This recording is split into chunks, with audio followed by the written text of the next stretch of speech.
Okey, Assalamualaikum warahmatullahi wabarakatuh. Selamat datang ke channel YouTube saya. Hari ini saya nak kongsikan kepada tuan-tuan bagaimana cara untuk tuan-tuan buat belian emas dekat public gold. Okey, secara umumnya ada 3 belian emas dekat public gold. Yang pertama adalah melalui full payment. Melalui kaedah ini, tuan-tuan kalau ada bajet 1000 dan ke atas dan ingin memiliki 1 dinar emas ataupun 10 gram gold bar ke atas, sesuai menggunakan cara ni. Cara ni tuan-tuan lock emas secara online dan bayar menggunakan online banking.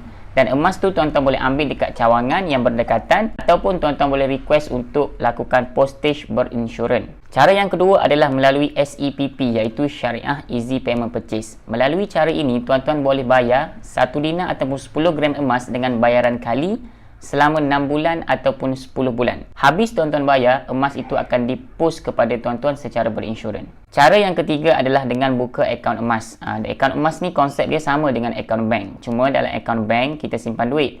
Tapi dalam akaun emas ni kita simpan emas. Emas yang tuan-tuan simpan dalam akaun tu, tuan-tuan boleh kumpul banyak-banyak dan boleh buat keluar dalam bentuk fizikal.